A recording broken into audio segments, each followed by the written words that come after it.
శాస్త్రీయ పద్ధతిలో జరగకపోతే ఆ ర్యాకెట్లు ఎగరవు, అవి చెప్పిన చోట దిగవు. కానీ వాళ్ళు వ్యక్తిగత జీవితాలు 5 ఉంటాయని చెప్పే కదా. వ్యక్తిగత జీవితం, కుటుంబ జీవితం, సామాజిక జీవితం, వృత్తి జీవితం, ఉద్యమ జీవితం. వాళ్ళకి ఉద్యమాలు లేవు. వృత్తి జీవితం ఉంది. వృత్తి జీవితంలో పక్కా సైంటిఫిక్గా ఉంటారు, పక్కా.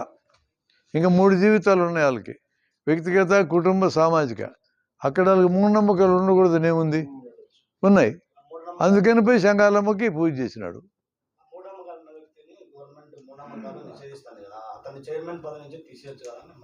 గవర్నమెంట్కే మూఢనమ్మకాలు ఉంటే ఆయన దగ్గర తీసేస్తారు.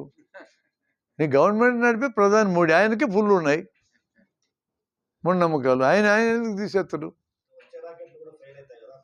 అట్టాటి వాళ్ళు నుండి ఎన్నికలు గెలవనీకనే చేయాలి సోదరా. నువ్వు అది చేయాలా? అది వదిలేసి ఈ మూఢనమ్మకాలు అంటావేంది?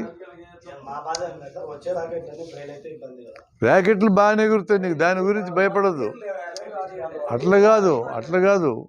వృత్తి జీవితంలో పక్కా సైంటిఫిక్ మెథడ్ వాడతారు. మీరు ఇది గుర్తుపెట్టుకోండి. వృత్తి జీవితం అంటే సైంటిస్ట్ జీవితంలో 100% సైంటిఫిక్ మెథడ్ వాడతారు కాబట్టి ర్యాకెట్ ఎగురుతుంది. వాడి సామాజిక జీవితంలో, వాడి కుటుంబ జీవితంలో, వాడి వ్యక్తిగత జీవితంలో మూఢనమ్మకాలు ఉంటాయి. సామాజిక జీవితంలో మూఢనమ్మకం ఉంది కాబట్టి ర్యాకెట్ మోడల్ తెచ్చి చెంగాలమ్మ గుడి సూళ్ళూరుపేటలో నమస్కారం పెట్టిపోతాడు. వెంకటేశ్వర స్వామి చూపించి ఎగరే అంటాడు. ఈయన ఎగరేసేది లేదు, వాడు ఎగరేయాల. ఇక నువ్వు ఇంకో ఎగ్జాంపుల్ చెప్తా చూడు. మా డాక్టర్లు ఒకడికి వెంకటేశ్వర స్వామి అంటే వీర భక్తుడు. ఆపరేషన్ థియేటర్లో పెట్టాడు బొమ్మ. రోజు దండం పెట్టి ఆపరేషన్ చేస్తాడు. మీలో ఒకరికి హెర్నియా జబ్బు వచ్చింది. నా దగ్గర ఆపరేషన్కి వచ్చావు. హెర్నియా ఆపరేషన్ నేను సైంటిఫిక్గా చేయాలా, లేదా నీకు రోగం బాగు కాదు. నా మీద నీకు ఎంతన్నా ప్రేమ ఉండొచ్చు, నమ్మకం ఉండొచ్చు, కానీ సైన్సే అట్లా చేస్తేనే నీకు బాగా అవుతుంది. నువ్వు కూడా వెంకటేశ్వర స్వామి భక్తుడివి. డాక్టర్ని మెచ్చుకొని, ఏమి డాక్టర్ అయినా వెంకటేశ్వర స్వామి భక్తుడు నాలాగే అని జబ్బలు గుద్దుకొని నమస్కారం పెట్టి బల్లెక్కి ఏం కోరుకున్నారు వీళ్ళిద్దరూ? నాకు హెర్నియా ఆపరేషన్ బాగా జరిగేటట్టు చూడని పేషెంట్ కోరుకొని ఎక్కాడు. డాక్టర్ ఏం కోరుకున్నాడు? నేను చేయబోయే హెర్నియా ఆపరేషన్ బాగా జరిగేటట్టు చూడు స్వామి అని ఆయన కోరుకున్నాడు. ఇద్దరు కోరుకుంది ఒకటే కదా. ఇంతవరకు కరెక్టేనా? ఈయన చేతులు కడుక్కోవడానికి వెళ్ళాడు డాక్టర్. ఈ లోపలికి వచ్చాక పేషెంట్ బారిపోయాడు. పేషెంట్ ఎందుకు బారిపోయాడు చెప్పు నాకు. ఆపరేషన్ చేయాల్సింది వెంకటేశ్వర స్వామి కాదు, డాక్టరు. ఈయన కొడుకు వీడికి మీద నమ్మకం లేదు, నాకు బాగా చేస్తారో లేదని పారిపోయాడు.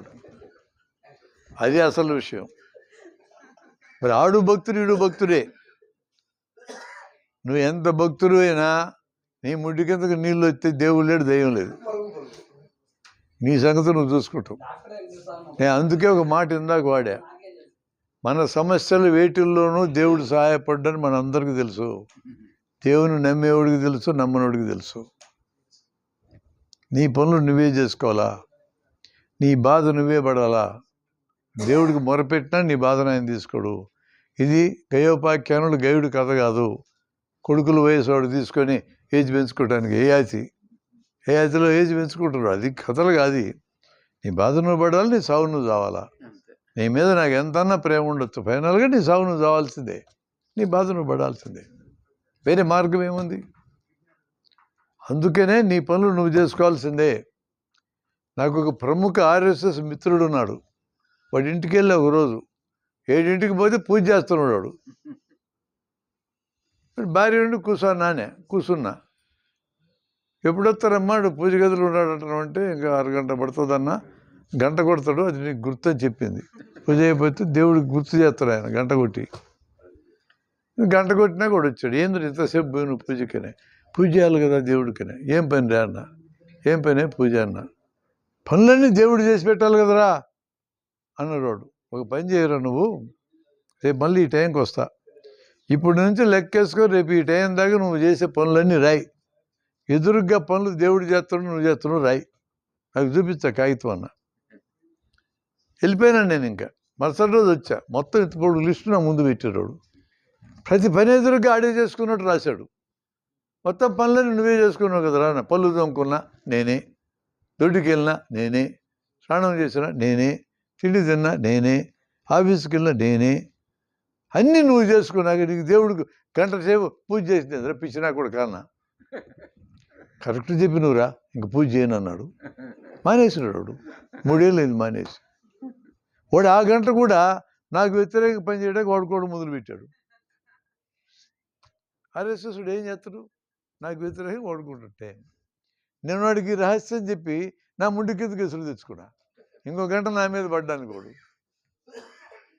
చాలా సైంటిఫిక్గా ఉంటారు సీరియస్ ఆర్ఎస్ఎస్ పీపుల్. మీరు చూడండి, ఎవ్రీథింగ్ సైంటిఫిక్గా చేస్తారు. ఈ జనాన్ని మోసమెట్ట చేయాలి, సైంటిఫిక్గా చేస్తారు. ఈ జనానికి అబద్ధాలు అంటే చెప్పాలా? నంబర్ 1 మోడీ అద్భుతంగా అబద్ధాలు చెప్తారు. ఎట దారి తెప్పించాలి ఖచ్చితంగా. 2019 ఎన్నికలు ఓడిపోయే పరిస్థితి వస్తే పుల్వామాను కనిపెట్టాడు ఆయన. పోయి బాలకోట మీద బాంబులు వేసినాడు. మొత్తం టర్న్ అయినారు, ఓట్లు వేసి పడేశారు. ఎంత సైంటిఫిక్గా ఆలోచిస్తుండే మోడీ, మనం అర్థం చేసుకోవాలి. సైంటిఫిక్గా ఆలోచించుకునేది మనమే. ఎందుకంటే ఊరికి మోడీని తిట్టుకుంటూ కూర్చుంటాం. వాడికి ఏం నష్టం నువ్వు తిట్టుకుంటే? ఇందాక ఏం చెప్పా? ప్రత్యామ్నాయ భావజాలను నిర్మించాలా, బలంగా జనంలోకి పట్టుకెళ్తే తప్ప వీళ్ళందరూ పోరని. ఆ పని చేయకుండా తిట్టుకుంటూ కూర్చున్నాం. వాడికి కావాల్సింది అది. మనం తిట్టుకుంటూ కూర్చొని మన ఎనర్జీ ఖర్చు అయితే ఉండాలి. మనం పనికి మన టీవీలు చూసుకుంటూ ఉండాలి. మనం వాట్సాప్లో లైకులు ఎత్తుకుంటూ కూర్చోవాలా, ఫేస్బుక్లో చూసుకుంటూ ఉండాలా. మనం దారి తప్పాలా, వాడు మనం ముంచుతుండాలా. సైంటిఫిక్గా ఉన్నాడయా మోడీ, మనమే లేం. తప్పు చెప్పినానేమన్నా? నేనేం తప్పు చెప్పలా. ఇప్పుడు మనం కొన్ని ప్రాబ్లమ్స్కి ఎట్లా అప్లై చేసి చూద్దాం. ఒక వ్యక్తిగతమైన సమస్య తీసుకో. Knowledge, skill. స్కిల్ అంటే శాస్త్రీయ పద్ధతి, నాలెడ్జ్ అంటే సైంటిఫిక్ మెటీరియల్. అవి ఎట్లా ఉపయోగపడుతుందో మనం చూడవచ్చు. ఇంకొక ఫ్రేమ్ చూసినాక మీకు అర్థమవుతుంది. మనం చేసే మన జీవితం అంతా నాలెడ్జ్ భాగము, ఆచరణ భాగం 2 భాగాలు ఉంటాయి. ఆచరణ భాగంలో ధర్మాధర్మాలు 2 పదాలు ఉన్నాయి. ధర్మం అంటే చేయ తగినది, అధర్మం అంటే చేయకూడనిది. అది అర్థం. అన్నిటికంటే ఉత్తమ ధర్మం ఏంటి ప్రపంచంలో అనే దానికి భారతంలో తిక్కన రాసినాడు. ఉర్లేవి వనరించిన ఇతరులు ఏం చేస్తే నీకు బాధ కలుగుద్దో అది ఇతరులకు నువ్వు చేయగాకు. ఇతరులు ఏం చేస్తే నీకు సంతోషం కలుగుద్ది ఇతరులకు నువ్వు అదే చెయ్యి. ఎందుకంటే సర్వోత్కృష్టమైనటువంటి ధర్మం లేదు అని రాశాడు. కరెక్ట్ అది. ఇతరులు ఏం చేస్తే నీకు బాధ కలుగుద్దో నువ్వు అది చేయకూడదు, ఇతరులకు చేయకూడదు. ఇతరులు ఏం చేస్తే నీకు ఆనందం కలుగుద్దో నువ్వు ఇతరులకు అదే చేయాలి.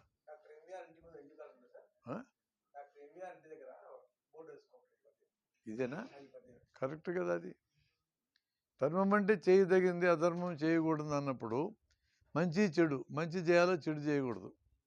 నీతి అవినీతి, నీతి పాటించాలి, అవినీతి పాటించకూడదు. న్యాయం అన్యాయం, న్యాయం చేయాలి, అన్యాయం చేయకూడదు అని వస్తాయి.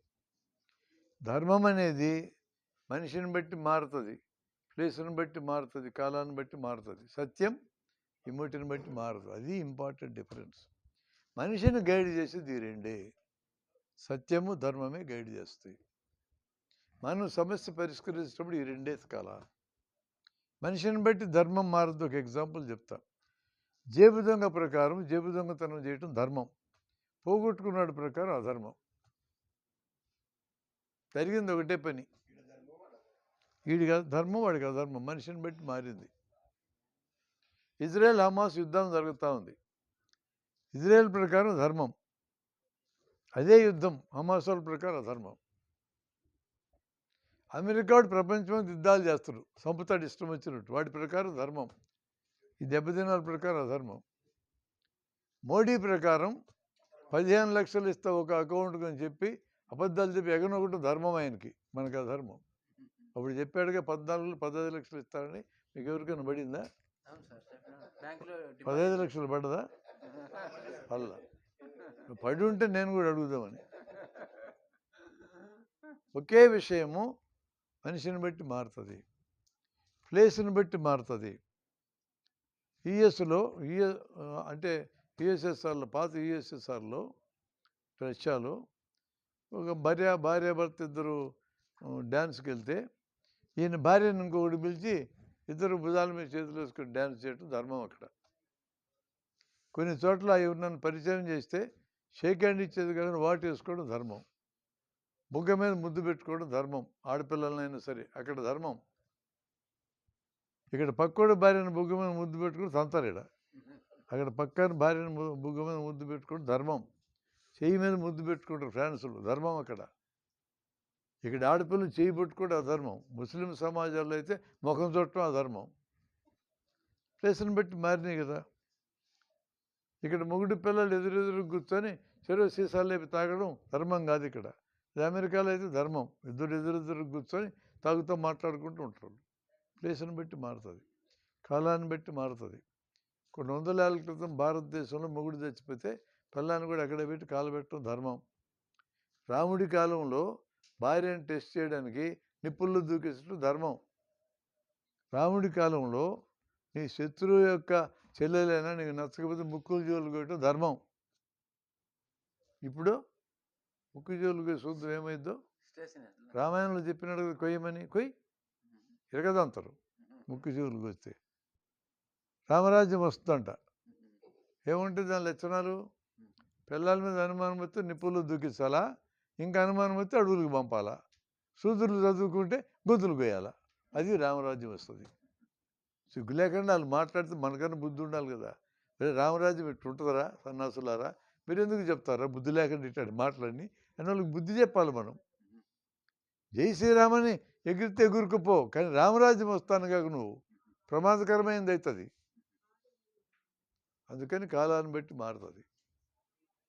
800 ఏళ్ళ క్రితం పురుషులందరూ యుద్ధాల్లో చనిపోతే ఒక్కో పురుషుడు నలుగురిని చేసుకొస్తున్న మహమ్మద్ చెప్తే అప్పుడు ధర్మం.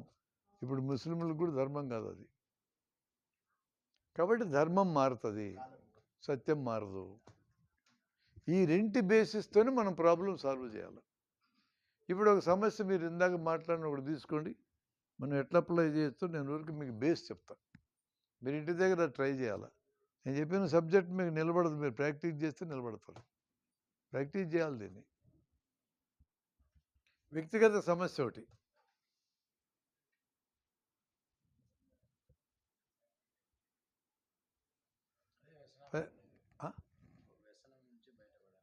వ్యసనం, తాగుడు వ్యసనం ఉంది నాకు.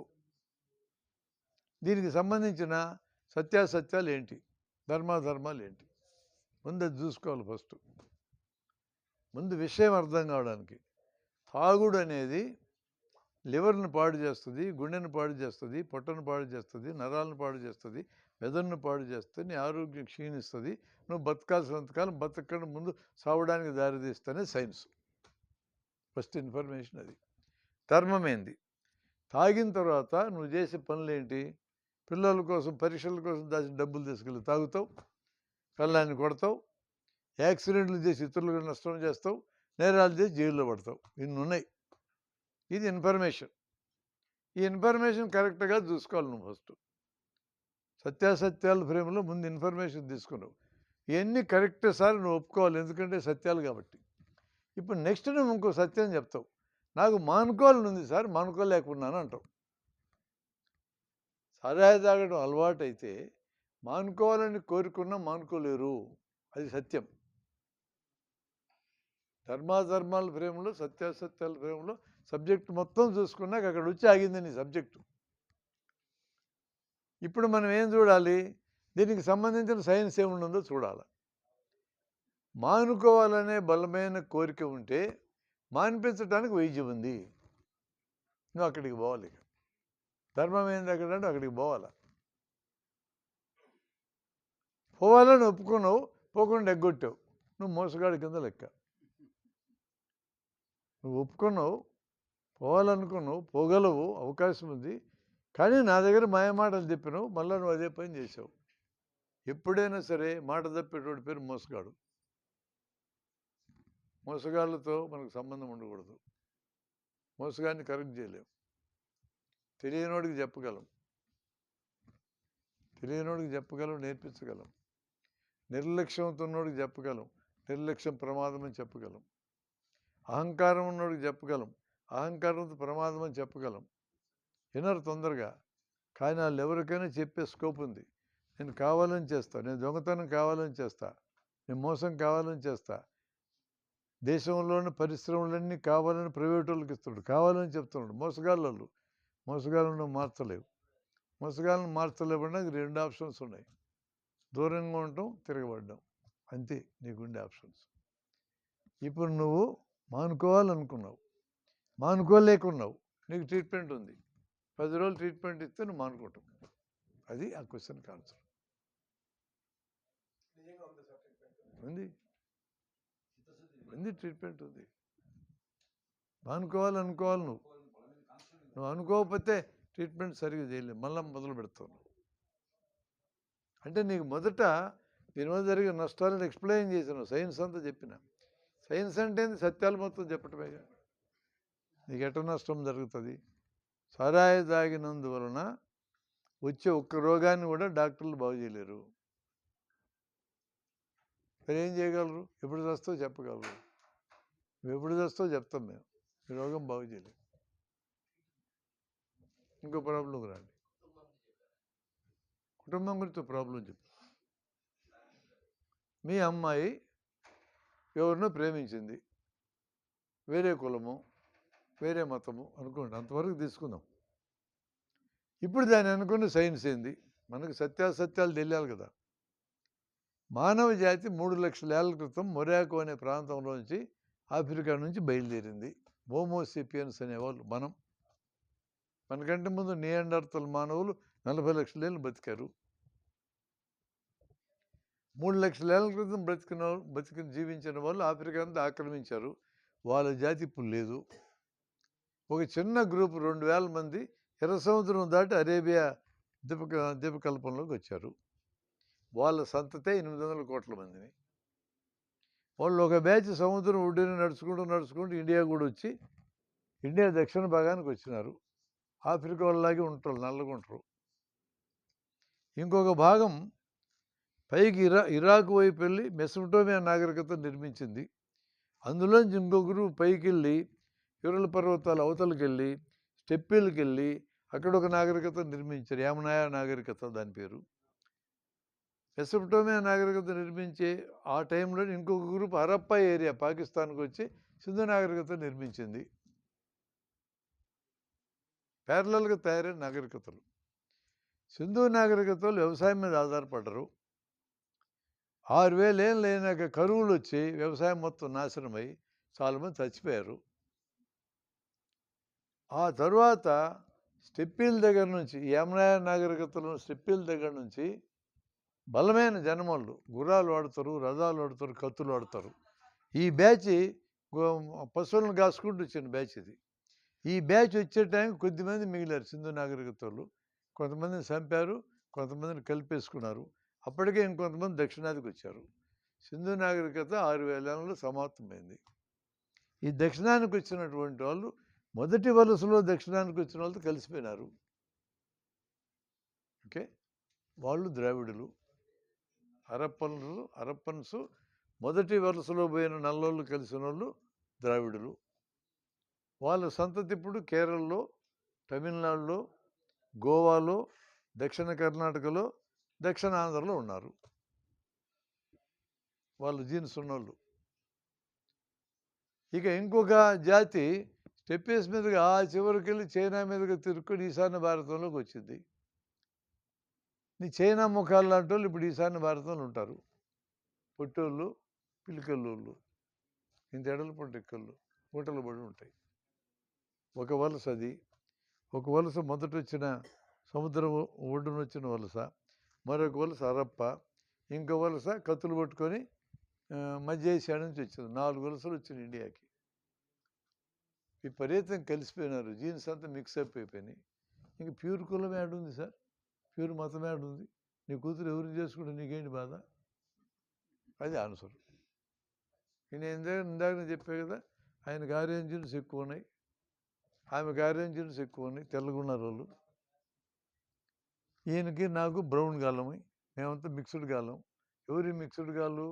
హరప్ప నాగరికత లేదా ఆర్యన్ నాగరికత, ద్రావిడ నాగరికత కలిసిపోయిన బ్యాచ్ ఇది. ఈ జీన్స్ కలిసిపోయిన వాళ్ళు. బ్లాక్ ఉండేవాళ్ళు ఒరిజినల్ ద్రావిడ నాగరికత వాళ్ళు. కలర్కేంది ప్రాముఖ్యత? కలిసిపోయినారు అట్లా. ఎన్ని వేల తరాలు గడిచినాయి? కనీసం 40,000 తరాలు గడిచినాయి. 60,000 తరాల నుంచి 40,000 తరాలు. ఇన్ని తరాల్లో జీన్స్ మిక్స్ అయిపోయినాయి. సంకరం అయిపోయినాయి. సంకరం తిట్లెట్లయితుంది? మొత్తం సంకరం కాలమే. మొత్తం అంటే ఎవరెవరు? ఈ రూమ్లో ఉన్న వాళ్ళు కాదు, మొత్తం ప్రపంచంలో ఉన్న వాళ్ళందరూ సంకరం కాలే. ఇంకేంది? నా ప్యూర్ కులము, నా ప్యూర్ మతము, నా ప్యూర్ జాతి, మా అమెరికన్ జాతి, మా ఆర్యన్ జాతి, బుద్ధి లేని మాటలై సైంటిఫిక్గా నిలబడే కావు. అందుకని సారాంశం ఏంటంటే, నా కూతురు ఎవరిని పెళ్లి చేసుకుంటానో చేసుకోపో అంట. చేసుకొని అన్నదానికి ఊరుకోపో అంట. అమ్మాయి ఇంక అమ్మాయిని చేసుకుంటాను చేసుకోపో అంట. అబ్బాయి ఇంక అబ్బాయిని చేసుకోపో అంట. ఏంది మనకు నొప్పి? నాకు అర్థం కాక మనం ఎందుకు నా పరువు, నా ప్రతిష్ట పేరుతో ఎదవ టెన్షన్ తెచ్చుకొని మనం ఎందుకు సావాలంటే వాళ్ళ కోసం? మనం టెన్షన్ తెచ్చుకుంటే మనమే చస్తాం, వాళ్ళు చావరు. గుర్తుపెట్టుకోండి. ఎవడు బాధోడే పడాలా, ఎవడు సావోడే చావాలా. టెన్షన్ నువ్వు తెచ్చుకుంటే నువ్వే చేస్తావు. నీ కూతురు ప్రవర్తనతోనో నీ కొడుకు ప్రవర్తనతో నువ్వెందుకు టెన్షన్ తెచ్చుకోవాలి? ఇవన్నీ పర్సనల్ ప్రాబ్లమ్స్, ఆన్సర్స్ దొరుకుతాయి. టెన్షన్ మనిషికి అవసరం లేదు. ఎటు వదిలించుకోవాలన్నాం అనుకో, దానికి ఒక మెథడ్ ఉంది. టెన్షన్ వదిలించుకునే పద్ధతులు ఉన్నాయి. ఇంకొంతమంది ధ్యానం చేయి, యోగా చేయి, అది రామచంద్ర మిషన్లో పోయి కూర్చో, ఆ పిరమిడ్లో కూర్చో అని చెప్తారు. ఏడు కూర్చోకుండా ఏడు కూర్చున్నా కూడా టెన్షన్ పోతుంది. ఏడు కూర్చోక్కర్లా.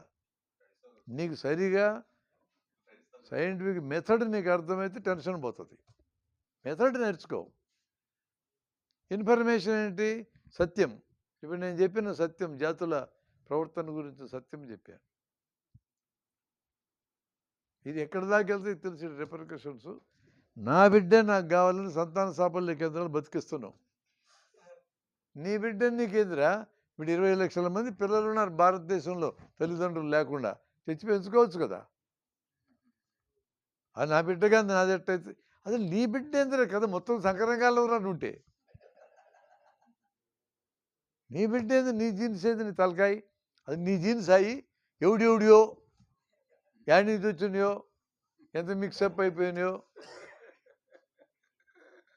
ఇంకా సైన్స్లోకి వెళ్తే, నువ్వు పుట్టక ముందు 10 నెలల క్రితము మీ అమ్మ నుంచి ఒకటి, మీ నాయన నుంచి ఒకటి 2 కణాలు వచ్చి కలిస్తే నువ్వు తయారైనవు.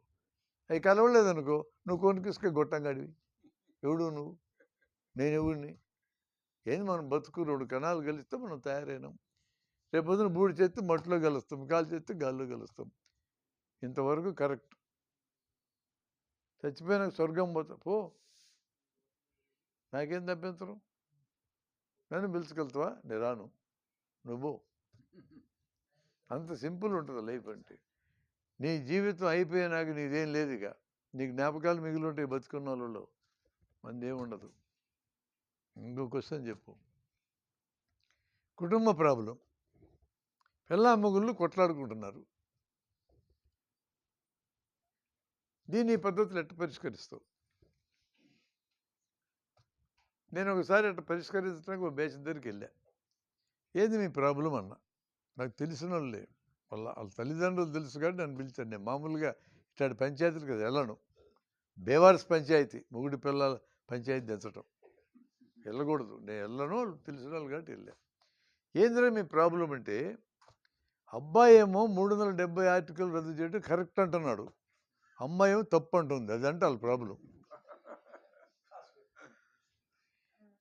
నేను విన్న తర్వాత, మీకేమన్నా మోడీ చెప్పినాడా ఈ సమస్య పరిష్కరించమని అడిగాను. మాకు చెప్పలేదన్న. మీకు ఏం పనిరా? మోడీ గారికి అర్థం కావడంలా, అమిత్ షా గారికి అర్థం కావడంలా, ఇరకపోయినారు ఇద్దరు కలిసి దాటు. మీకెవరు చెప్పినారు అది కరెక్ట్గా తేల్చమని? మీకు సొంతంగా ఏమైనా ప్రాబ్లమ్స్ ఉన్నాయి చెప్పండి అంటే ఏం లేవన్నారు. నూకొని వచ్చిన పీడబోయిందిలేని. తరంగాని సమస్యలు ఎందుకు నెత్తర పెట్టుకుంటారు? అట్లాంటి వాటిల్లో అమ్మాయి తరఫున అబ్బాయి తరఫున తల్లిదండ్రులను రెఫర్ చేస్తూ సమస్యలు తెచ్చుకుంటూ ఉంటారు. తెచ్చుకోకూడదు. అవి తల్లిదండ్రులా ఉంటారు. వాళ్ళ గురించి మీరు ఎందుకు కొట్లాడుకుంటారు? ప్రాబ్లం ఉంది, వాళ్ళతో కలిసి ఉండాలి, ముసలి వాళ్ళతో విడిపోండి. మా అమ్మని ఎట్లా, మా నాయన్ని ఎట్లా, డబ్బులు నాతో పెట్టుకొని ఉండాలి కదా. ఎవడు చెప్పిండు? న్యూక్లియర్ కుటుంబాలు వచ్చినాయి. న్యూక్లియర్ కుటుంబం అంటే ఎవడు బతుకోడు, బతకాలా. పెట్టుబడిదారీ వ్యవస్థ పెరిగే కొద్దీ న్యూక్లియర్ కుటుంబాలు వస్తాయి. అది సైన్స్, అర్థశాస్త్రంలో సైన్స్. అది అర్థశాస్త్రంలో సైన్స్ అది. న్యూక్లియర్ కుటుంబాలు పెరిగేది పెట్టుబడిదారీ వ్యవస్థలు పెరుగుతాయి. ఉమ్మడి కుటుంబాలు భూస్వామ్య వ్యవస్థలు ఉంటాయి. ఆ వ్యవస్థ ఉండదో పోద్ది. కాబట్టి నువ్వు, నీ భార్య, నీ పిల్లలు అంతే. మరి ముసలోళ్ళని కాపాడాలి, తప్పులేదు. నీ ఆదాయంలో కొంత ఆదాయం పక్కన పెట్టు, వాళ్ళు హ్యాపీగా ఉండే చోట పెట్టు. వాళ్ళు నీతేం సుఖంగా ఉండరు, నువ్వు నీ పిల్లలు కూడా వాళ్ళతో సుఖంగా ఉండరు. ఎప్పుడు పిలుస్తారు తల్లిదండ్రులు అమెరికాకి? బిడ్డను కనేటప్పుడు పిలుస్తారు చాకరీ చేయడానికి.